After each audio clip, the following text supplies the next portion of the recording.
Last week, I introduced you to Roma.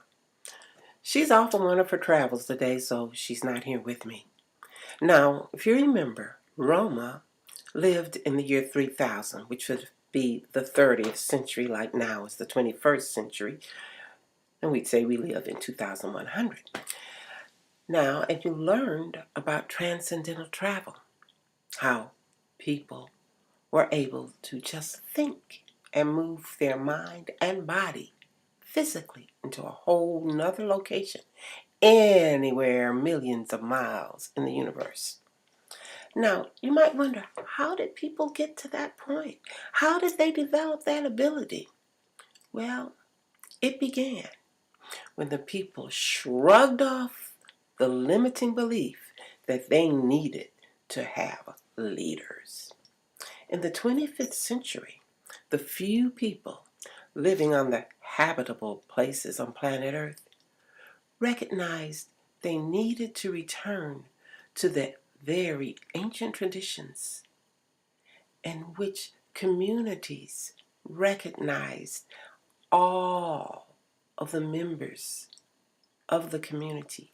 Every individual was a leader and had a talent and insight, knowledge, or ability to lead in some manner.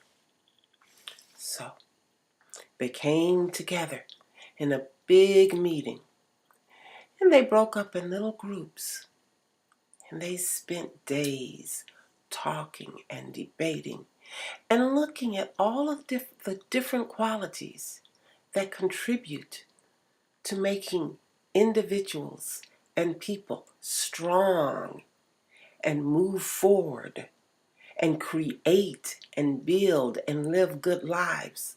All of those qualities that people said were needed to be a leader.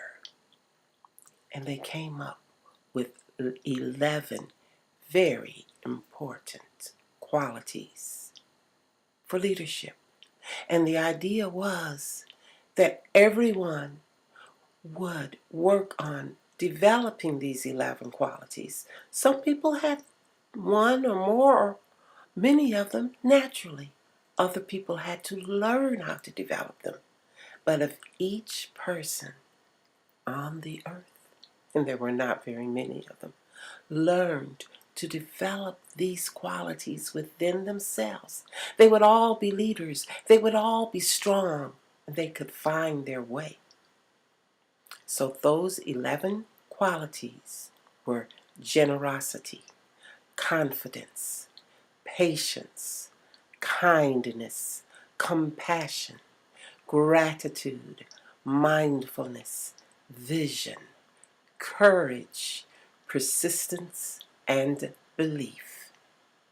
The 11 qualities of leadership. Come back next week to learn more about those 11 qualities in Roma. And if you haven't yet, please do subscribe and share the love.